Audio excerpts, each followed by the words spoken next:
Ora, boa noite a todos. Boa noite.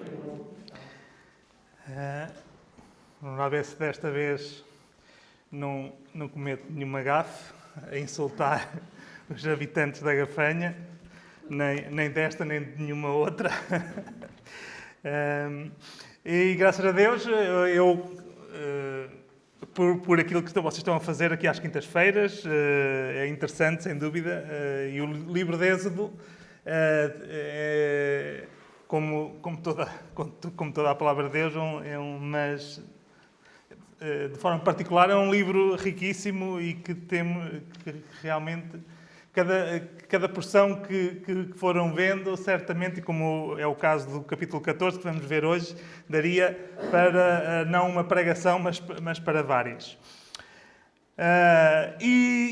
E antes de nós lermos o capítulo em si, eu queria começar dizendo o amar e mar. Eu já preguei esta pregação, já dei em Pardilhó. E eu estava à espera que houvesse assim um coro a completar a frase mais forte. Aqui, se calhar, tem mais ou menos. Quem é que se lembra deste anúncio? Mesmo assim, não se lembram deste anúncio? Sabem que isto não é um ditado popular. Isto era uma ação de sensibilização por causa dos cuidados a ter quando se vai para o mar. E esta frase, este slogan, tem muito a ver com aquilo que vamos falar hoje. Porque nós hoje vamos estar a ver o episódio da passagem do Mar Vermelho. E israelitas e egípcios, todos entraram naquele mar de forma semelhante. Mas a forma como saíram foi completamente diferente. Os israelitas saíram vivos e os egípcios saíram cadáveres. Então vamos ler capítulo 14 de Êxodo. Diz assim a palavra de Deus. Então falou o Senhor a Moisés, dizendo: Fala aos filhos de Israel que voltem e que acampem diante de Pi-Hahirote, entre Migdol e o mar, diante de Baal-Zefon. Em frente dele assentareis o campo, junto ao mar. Então Faraó dirá dos filhos de Israel: Estão embaraçados na terra, o deserto os encerrou. E eu endurecerei o coração de Faraó, para que os persiga, e serei glorificado em Faraó, em todo o seu exército. E saberão os egípcios que eu sou o Senhor. E eles fizeram assim. Sendo, pois, anunciado ao rei do Egito que o povo fugiu, mudou-se o coração de Faraó e dos seus servos contra o povo, e disseram: Porque fizemos isso, havendo deixado ir a Israel para que não nos sirva? E aprontou o seu carro e tomou consigo o seu povo. E tomou 600 carros escolhidos e todos os carros do Egito, e os capitães sobre eles todos. Porque o Senhor endureceu o coração de Faraó, rei do Egito, para que perseguisse os filhos de Israel. Porém, os filhos de Israel saíram com alta mão. E os egípcios perseguiram-nos, todos os cavalos e carros de Faraó, e os seus cavaleiros, e o seu exército, e alcançaram-nos acampados, junto ao mar, perto de Pi-Hahirote, diante de Baal-Zefon. E chegando Faraó, os filhos de Israel levantaram os seus olhos, e eis que os egípcios vinham atrás deles, e temeram muito. Então os filhos de Israel clamaram ao Senhor. E disseram a Moisés: Não havia sepulcros no Egito para nos tirares de lá, para que morramos neste deserto? Porque nos fizeste isto, que nos tens tirado do Egito? Não é esta a palavra que te temos falado no Egito, dizendo: Deixa-nos que sirvamos aos egípcios, pois que melhor nos fora servir aos egípcios do que morrermos no deserto. Moisés, porém, disse ao povo: Não temais, estai quietos e vede o livramento do Senhor, que hoje vos fará, porque aos egípcios que hoje vistes nunca mais vereis para sempre. O Senhor pelejará por vós e vos calareis. Então disse o Senhor a Moisés: Por que clamas a mim? Dize aos filhos de Israel que marchem. E tu levanta a tua vara e estende a tua mão sobre o mar e fende-o, para que os filhos de Israel passem pelo meio do mar em seco. E eis que endurecerei o coração dos egípcios, para que entrem nele atrás deles. E eu serei glorificado em Faraó e em todo o seu exército, nos seus carros e nos seus cavaleiros. E os egípcios saberão que eu sou o Senhor, quando for glorificado em Faraó, nos seus carros e nos seus cavaleiros. E o anjo de Deus, que ia adiante do exército de Israel, se retirou e ia atrás deles. Também a coluna de nuvem se retirou de diante deles e se pôs atrás deles. e ia entre o campo dos egípcios e o campo de Israel. E a nuvem era escuridade para aqueles, e para estes esclarecia a noite, de maneira que em toda a noite não chegou um ao outro. Então Moisés estendeu a sua mão sobre o mar, e o Senhor fez retirar o mar por um forte vento oriental toda aquela noite. E o mar tornou-se em seco, e as águas foram partidas. E os filhos de Israel entraram pelo meio do mar em seco, e as águas foram-lhe como muro à sua direita e à sua esquerda. E os egípcios seguiram-nos e entraram atrás deles todos os cavalos de Faraó, os seus carros e os seus cavaleiros, até ao meio do mar. E aconteceu que na vigília daquela manhã, o Senhor, na coluna de fogo e da nuvem, viu o campo dos egípcios e alvoroçou o campo dos egípcios. E tirou-lhes as rodas dos seus carros e fê-los andar dificultosamente. Então disseram os egípcios: fujamos da face de Israel, porque o Senhor por eles peleja contra os egípcios. E disse o Senhor a Moisés: estende a tua mão sobre o mar, para que as águas tornem sobre os egípcios, sobre os seus carros e sobre os seus cavaleiros. Então Moisés estendeu a sua mão sobre o mar, e o mar retomou a sua força ao amanhecer, e os egípcios fugiram ao seu encontro, e o Senhor derribou os egípcios no meio do mar. Porque as águas, tornando, cobriram os carros e os cavaleiros de todo o exército de Faraó, que os haviam seguido no mar, nem ainda um deles ficou. Mas os filhos de Israel foram pelo meio do mar seco, e as águas foram-lhe como muro, à sua mão direita e à sua esquerda. Assim o Senhor salvou Israel naquele dia da mão dos egípcios, e Israel viu os egípcios mortos na praia do mar. E viu Israel a grande mão que o Senhor mostrara aos egípcios, e temeu o povo ao Senhor, e creram no Senhor e em Moisés, seu servo. Então, o que é que nós vemos aqui no capítulo 14? Deus manda o povo acampar junto ao Mar Vermelho. Se nós estivéssemos a falar de um general de um exército, esta seria uma decisão desastrosa, porque eles ficaram numa posição vulnerável entre o exército egípcio e o mar. Entretanto, nós vemos que Faraó sai com o seu exército em perseguição dos israelitas para os fazer voltar.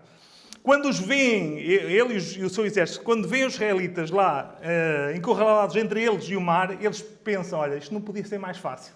É como nós costumamos dizer, é como tirar um doce a uma criança. E do outro lado, quando os israelitas olham, veem o Faraó e o seu exército a chegarem perto. Imaginem vocês. Tentem imaginar vocês no meio do povo de Israel, com a vossa família, porque nós não estamos a falar, não era um exército normal, estamos a falar de um povo, ou seja, eram avós, pais, filhos. E imaginem que vocês estão no meio do povo, com a vossa família, com os vossos filhos, com os vossos pais, com a vossa mulher, com o vosso marido, e vocês veem ao longe o exército do Egito a chegar cada vez mais perto. E a única forma que vocês tinham de fugir, né, que os israelitas tinham que fugir, era pelo mar. Mas este era um obstáculo impossível de ultrapassar. E então nós vemos que, diz-nos aqui o texto, que os israelitas tiveram muito medo. Não foi, como nós costumamos dizer, às vezes também em relação ao mar ou outras coisas, eu não tenho medo, tenho receio. Né? Não, eles tiveram medo mesmo. Foi a palavra ali, a ideia é que eles tiveram pânico. Tiveram muito medo. E então eles clamaram a Deus. Mas, entretanto, logo clamaram a Deus e parece que quase como ao mesmo tempo, eles viraram-se para Moisés e começaram a murmurar contra ele. E acusaram-no dele ser o culpado de eles agora irem morrer às mãos dos egípcios. Moisés clama a Deus e Deus manda marchar em direção ao mar. E manda Moisés levantar a sua vara e tocar sobre o mar e fendê-lo. Vemos também que o anjo de Deus saiu da frente, o anjo de Deus que acompanhava, nós sabemos que é uma referência a Cristo, que era o próprio Deus a acompanhar o seu povo, que ia à frente do povo para indicar o caminho, para iluminar o caminho. Diz-nos que saiu da frente e passou para a retaguarda do povo para se pôr entre o povo de Israel e os egípcios. Então, Moisés estende a vara sobre o Mar Vermelho e partiu em dois. As águas, diz-nos que formaram como que duas paredes, de um lado e do outro do povo. E o povo passou pelo meio do mar a pé enxuto. Entretanto, Faraó e o seu exército entram pelo meio do mar para perseguirem os israelitas, mas Deus, a certa altura, dificultou-lhes a progressão de maneira que eles não conseguiram alcançar os israelitas. Então, eles decidiram voltar para trás. Mas Deus, novamente, manda Moisés fazer alguma coisa. Agora não abriu o mar, mas manda Moisés levantar a sua vara para que o mar se fechasse. E o mar voltou à sua forma original, afogando o Faraó e o seu exército. E de manhã, porque a travessia deu-se durante a noite, a travessia do Mar Vermelho, de manhã, do outro lado do mar, os israelitas viram os corpos dos egípcios a darem à costa, na praia do Mar Vermelho. E assim, Deus consumou a libertação do seu povo do Egito. Agora nós vamos olhar para este episódio, né? Isto são os factos, digamos assim. Isto foi o que aconteceu. Mas temos aqui muita coisa para que Deus nos quer ensinar. E nós vamos olhar para este episódio basicamente em 4 pontos. E nós já cantámos alguma coisa que já ia neste sentido também daquilo que nós vamos ver e aquilo que o texto, que este capítulo traz para nós. Primeiro, vamos ver o objetivo deste acontecimento, deste episódio. E o objetivo foi a glória de Deus. Em segundo lugar, nós vamos ver, mais em concreto, que Deus foi glorificado na morte dos egípcios. Em terceiro lugar, vamos ver que Deus foi glorificado na salvação dos israelitas. E, em quarto lugar, por último, nós vamos ver que Deus foi glorificado na forma como matou uns e salvou outros. Então, começando pelo início, qual o objetivo? Qual a razão deste episódio, deste acontecimento, desta travessia do Mar Vermelho? Porquê é que Deus quis que os egípcios perseguissem os israelitas? Afinal, Deus já tinha libertado o povo, e nós vimos, vocês já tiveram a ver mais em detalhe, né, da forma espetacular como Deus tinha libertado o povo de Israel. Porquê pôr novamente o povo em perigo, o povo de Israel em perigo e em tensão, nesta expectativa deste risco de serem alcançados pelos egípcios? Porquê é que Deus quis que eles passassem pelo mar? Será que não havia caminhos mais eficientes para levar o povo até à terra de Canaã? Ou será que a gente podia perguntar, será que não terá sido um milagre supérfluo? Deus podia ter feito as coisas de uma maneira mais simples. O que nós vemos, e nós lemos aqui claramente, e podemos ver isso muito claramente no versículo 4, no versículo 8, por exemplo, no versículo 30 e no 31, mas em vários versículos, o que nós vemos é que Deus fez tudo isto para a sua glória. E nós vemos que Deus quis ser glorificado nos egípcios, Deus quis ser glorificado nos israelitas e Deus quis ser glorificado pelo meio que usou para matar uns e para salvar outros. Para matar os egípcios e para salvar os israelitas. E então, em segundo lugar, nós vemos que, de forma concreta, Deus foi glorificado, Deus quis ser glorificado e foi glorificado na morte dos egípcios. Como vocês devem estar lembrados, com isso, né? Isto, digamos assim, é o ponto alto ou culminar de um confronto, entre aspas, entre Deus e o Faraó. É um confronto entre aspas porque confronto geralmente é quando temos duas forças, duas pessoas ou dois adversários em pé de igualdade. Né? E, para sermos sinceros, não se trata bem do confronto porque o Faraó nunca esteve sequer perto, nem nada, nem ninguém está propriamente em confronto com Deus nesse sentido. Mas havia uma inimizade, havia uma oposição do Faraó em relação a Deus. Senão, é voltar um bocadinho atrás e vamos até o capítulo 5, podem abrir rapidamente no capítulo 5, no versículo 2. Foi a primeira conversa entre Moisés e Faraó. E isto foi o que disse Faraó, no capítulo 5, versículo 2. Mas Faraó disse: quem é o Senhor cuja voz eu ouvirei para deixar Israel? Não conheço o Senhor, nem tampouco deixarei ir Israel. Isto foi a primeira conversa. Foi esta logo a atitude do Faraó. Para o Faraó que se considerava um Deus e que era adorado pelo seu povo como tal, o Senhor era apenas mais um Deus. E para Faraó não havia qualquer Deus, não havia Deus nenhum que o pudesse derrotar. E nós vemos que esta atitude de Faraó continuou até à morte dos primogénitos. E nós vemos, né, até aqui, durante o livro todo, que mesmo sofrendo as pragas que Deus mandou, o Faraó não deixava o povo de Israel sair. Ele manteve-se sempre rebelde e desafiador em relação ao poder de Deus. Só quando os primogénitos dos egípcios, incluindo o seu, morreram, é que Faraó deixou o povo de Israel sair. Então, aí parecia que finalmente Faraó tinha reconhecido a soberania de Deus, tinha reconhecido que Deus era o Senhor. Mas, no entanto, nós vemos que não foi bem assim. Mas aqui mesmo neste capítulo, é interessante nós vermos que no versículo 4 e no versículo 8, diz-nos aqui que Deus endureceu o coração de Faraó. Então, se Deus endureceu o coração de Faraó, esta é a razão pela qual ele se manteve desobediente. Não é? Ou de toda maneira, quem é que foi responsável da sua desobediência? Da desobediência de Faraó? Foi Deus ou foi Faraó? Não foi Deus que o endureceu. Sim, foi Deus que endureceu o coração dele. Mas o que nós temos que perceber é que o coração de Faraó já era um coração duro. Eu vou dar um exemplo um bocadinho tosco, mas para nos ajudar a perceber isto, que é importante, porque às vezes nós analisamos esta ação de Deus de uma forma errada e às vezes traz-nos problemas sem necessidade. Então o exemplo tosco é este. Imaginem um traficante de droga que está a ser investigado pela polícia. Para conseguir apanhar em flagrante, a polícia coloca um agente à paisana, um agente infiltrado. Isto não é possível cá em Portugal, mas nós conhecemos esta realidade pela lei, não é possível cá em Portugal, ainda, acho eu. Mas conhecemos bem dos filmes americanos.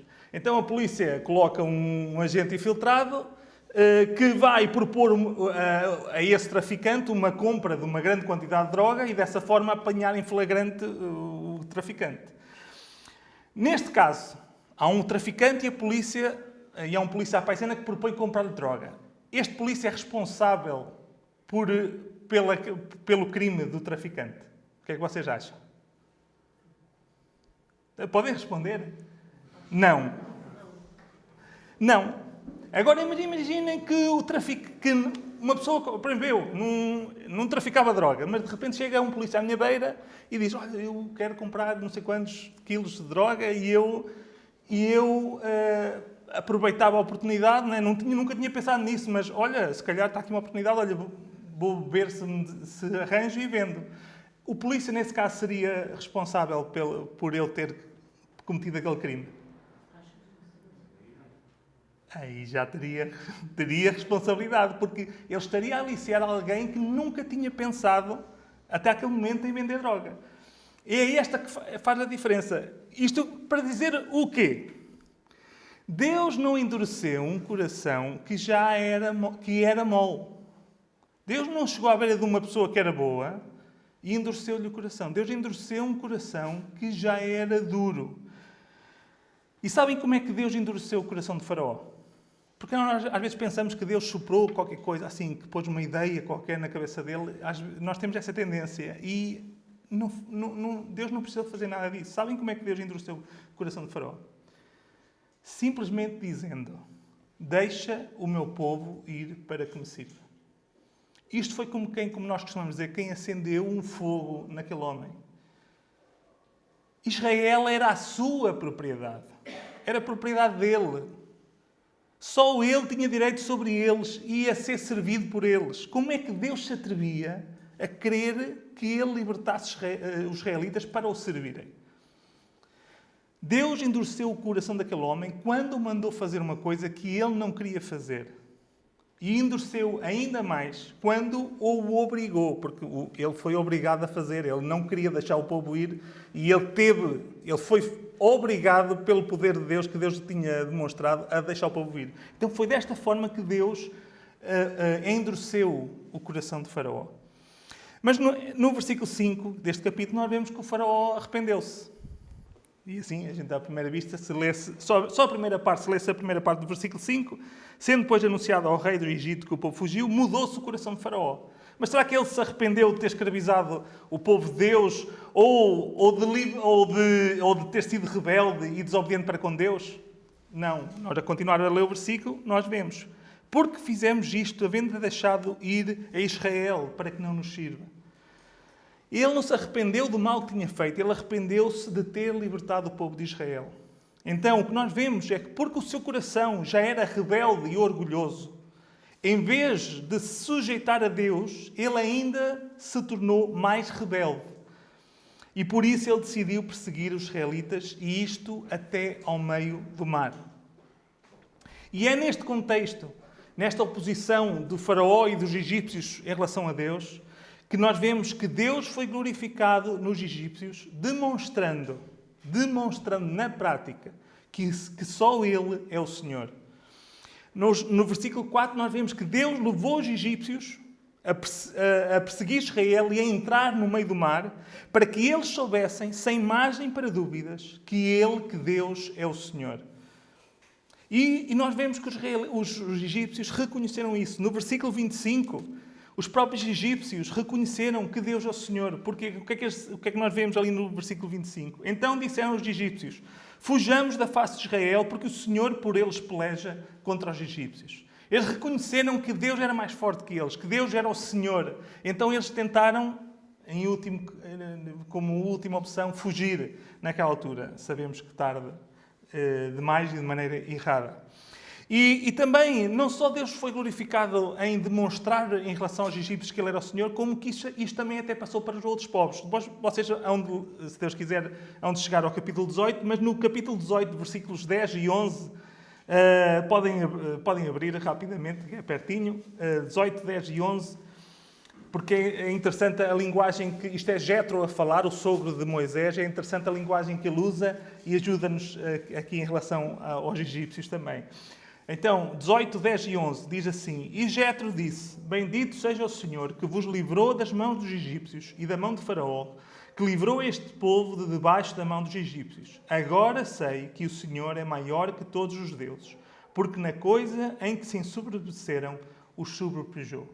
Deus demonstrou nos egípcios que Ele é o Senhor. Não logo aos egípcios, em primeiro lugar, e também em relação aos outros povos. Além disto, a morte dos egípcios ainda serviu de contraste em relação à salvação dos israelitas. Porque o que nós vemos é que Deus foi glorificado na morte dos egípcios, mas Deus foi glorificado também na salvação dos israelitas. E Deus foi glorificado salvando o seu povo com alta mão, com forte mão. Nós temos que nos lembrar que o Egito era a nação mais poderosa da terra naquela altura.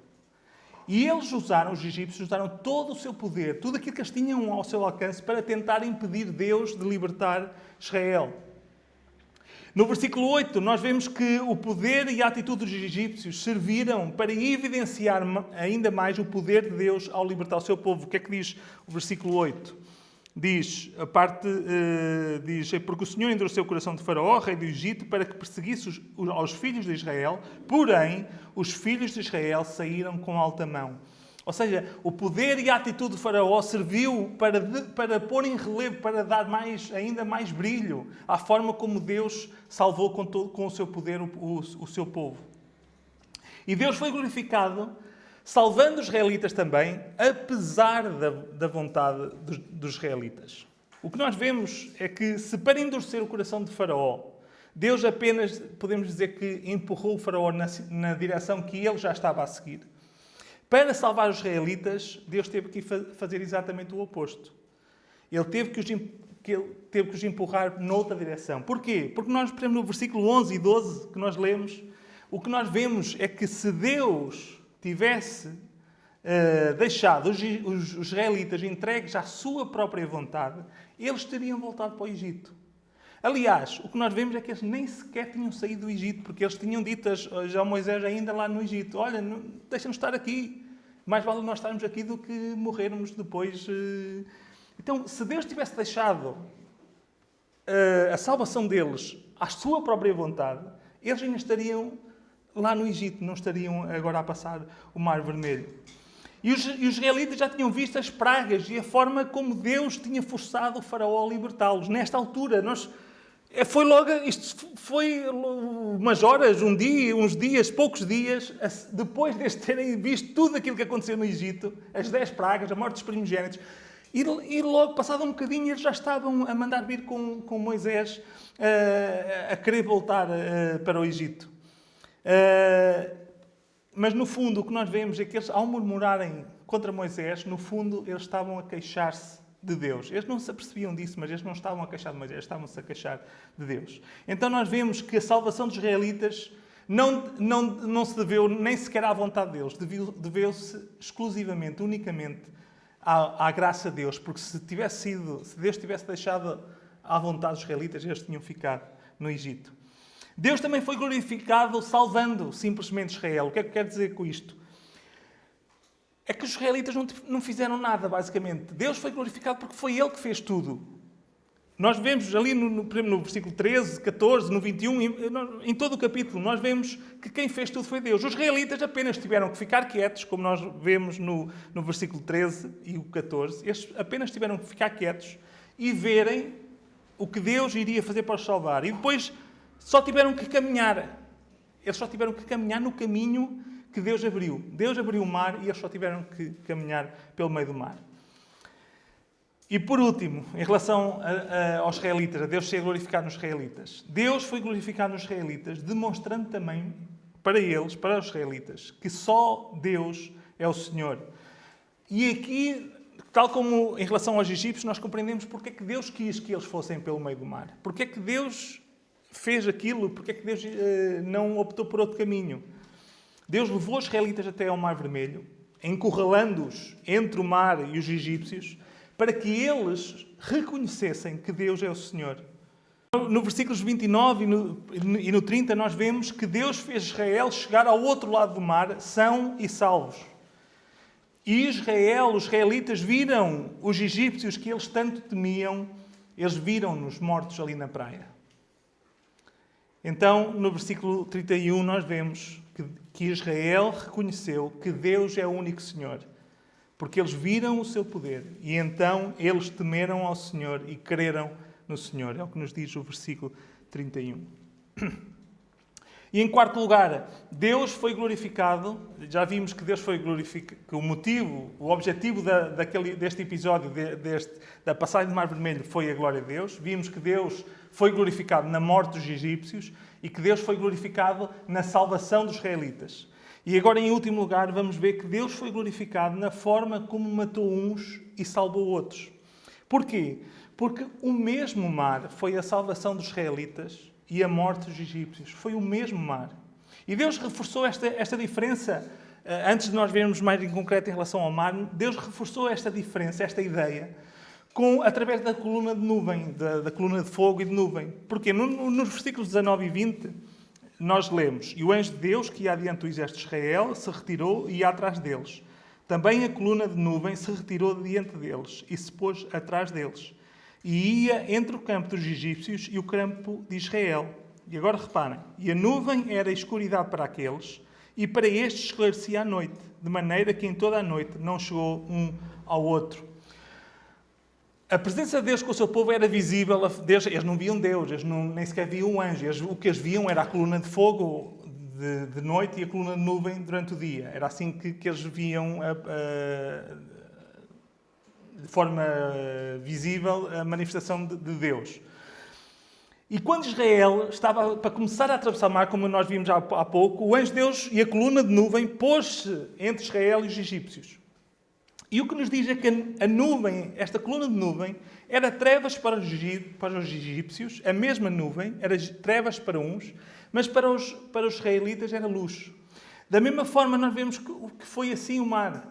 O mesmo mar teve dois propósitos distintos. No versículo 21 e 22, nós vemos que Deus partiu, e notem bem, guardem esta palavra, Deus partiu o mar para salvar Israel.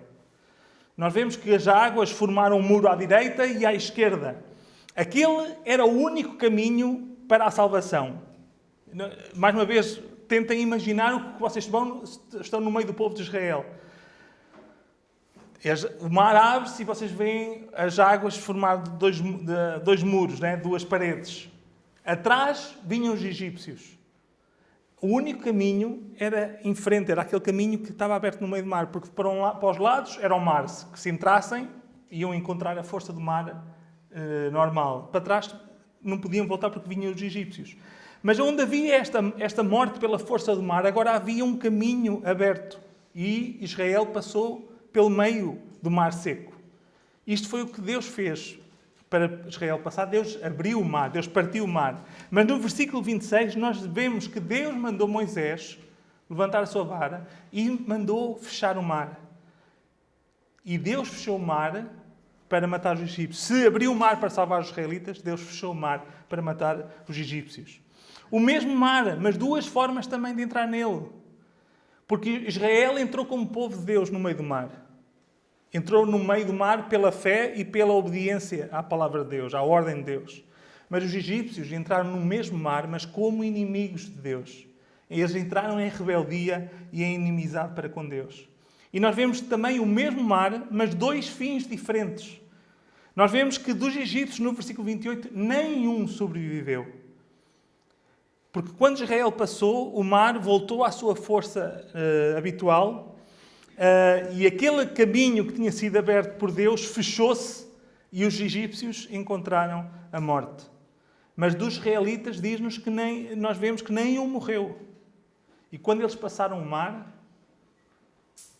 do outro lado do mar, puderam olhar para trás e imaginem mais uma vez, passam o mar, olham para trás e veem a grandeza da salvação que Deus acabara de operar. Agora, será que isto foi assim com os israelitas lá, muito bonito, mas será que isto tem alguma... será que são verdades que se mantêm? Que nós podemos dizer que continuam?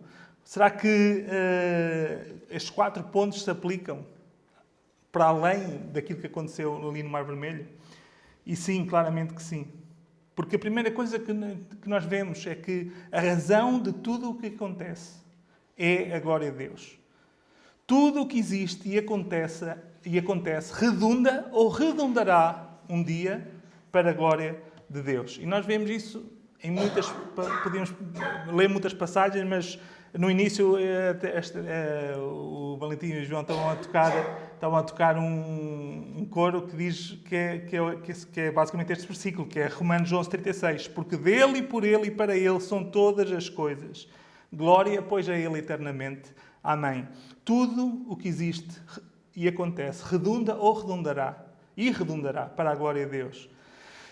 E nós podemos ver também que Deus é glorificado, não só foi glorificado na morte dos egípcios, mas Deus é glorificado na condenação dos ímpios. Todos aqueles que se mantiverem rebeldes para com Deus vão ser justamente condenados e castigados. E nós podemos ler também várias passagens, mas basta lembrar-nos o versículo muito conhecido de Filipenses, que todos dobrarão o seu joelho e todos reconhecerão um dia que Jesus Cristo é o Senhor. Mesmo aqueles que toda a vida se mantiveram rebeldes e até ao último momento rejeitaram e se levantaram contra Deus, todos eles um dia vão ter que reconhecer. E tal como os egípcios, todos vão reconhecer que Deus é o Senhor. E nós lá diz, né, todos reconhecerão que Jesus Cristo é o Senhor para a glória de Deus Pai. Não vamos só ler só por uma questão de tempo, mas são versículos muito conhecidos. E para quem quiser depois... vá a Filipenses capítulo 2. Deus é glorificado não só na morte, na condenação dos ímpios, mas Deus é glorificado na salvação do seu povo. Deus é glorificado porque Ele salva um povo composto por pecadores que só mereciam condenação, mas que pela misericórdia e pela graça de Deus são resgatados e perdoados. Deus é glorificado porque é Ele que tal como fez com os israelitas, é Ele que muda a disposição do nosso coração, é Ele que nos tira o coração de pedra e nos dá um coração de carne.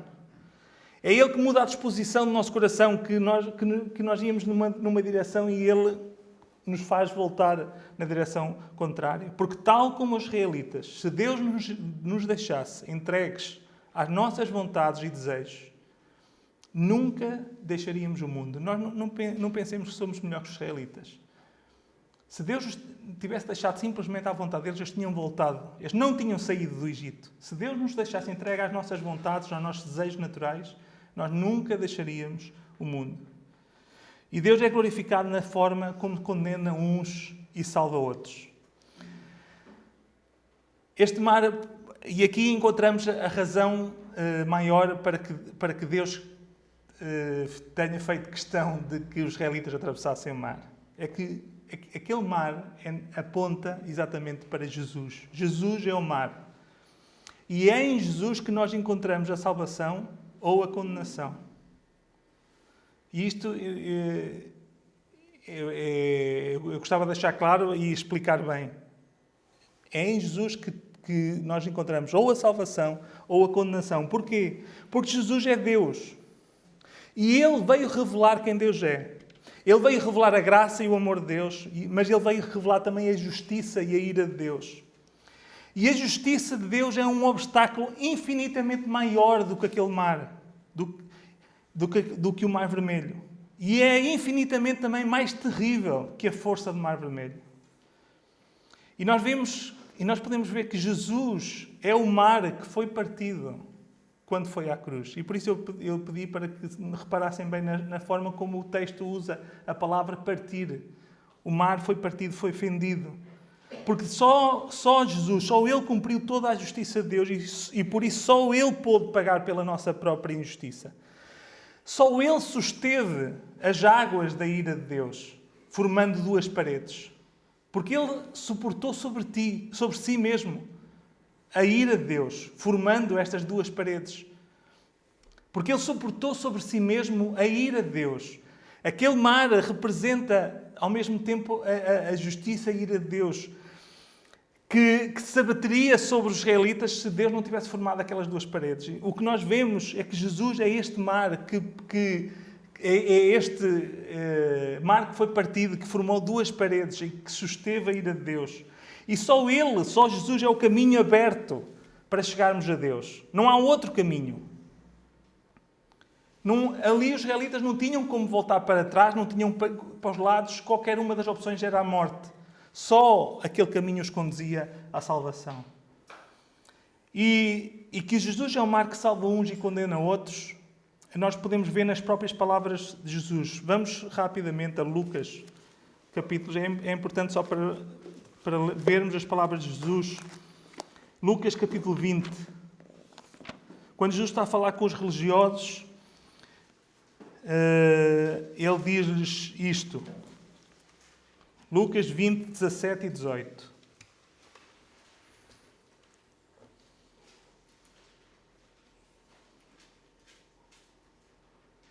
Mas ele, Jesus, olhando para eles, os religiosos, disse: Que é isto, pois, que está escrito?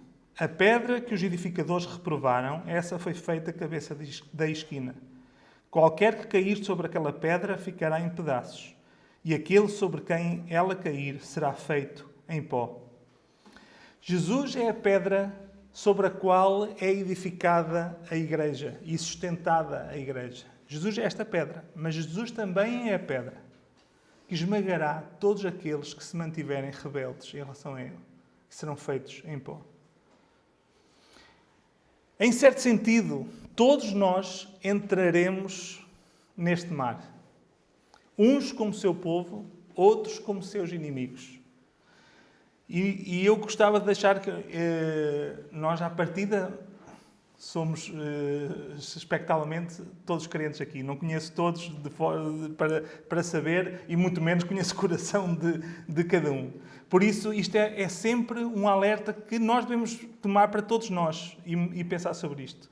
Não te iludas. Se tu entrares neste mar como inimigo de Deus, seja por rebeldia consciente, seja por indiferença, seja por não quereres deixar as coisas deste mundo, as águas do mar da ira de Deus vão abater sobre ti com toda a sua força. Tal como os israelitas, só tens um caminho. Arrepende-te e confia em Cristo como o único que te salva da ira de Deus e como o único caminho que te conduz à comunhão com Ele. Se tu és filho de Deus, se fazes parte do seu povo, então, para começar, não sejas como os israelitas, que reclamavam com Moisés, mas que no fundo estavam a queixar-se de Deus. Sempre que nós nos queixamos, e isto aqui é um pequeno parênteses, sempre que nós nos queixamos da nossa vida, sempre que temos uma atitude de queixume, eu não estou a dizer nós reconhecermos as dificuldades, isto é difícil. Não, estamos a dizer, mas porquê é que me acontece isto e a mim só me acontece aquilo? Sempre que nós nos estamos a queixar da nossa vida, nós no fundo estamos a queixar-nos de Deus. Se é Deus que cuida de nós, que traz todas as coisas da nossa vida, se é Ele que conduz a nossa vida, nós quando estamos a queixar da nossa vida, nós estamos a queixar-nos de Deus. Não sejamos como os israelitas, que queriam voltar para o Egito, porque no fundo eles não encontravam satisfação em Deus. Mas, ao contrário, contempla a grandeza da salvação que Deus operou. Vê de onde Deus te libertou. Maravilha-te, porque a ira de Deus foi removida da tua frente por Cristo. Alegra-te, porque caminhas pelo meio do mar a pé enxuto, neste caminho que Cristo abriu pelo sacrifício de si mesmo. E anseia pelo dia em que chegarás ao teu destino eterno e deixa cada vez mais para trás este mundo e os seus prazeres. E que nós, como povo de Deus, vivamos consciente e propositadamente para a glória de Deus. E que Deus também se glorifique através da sua igreja aqui na Gafanha da Nazaré.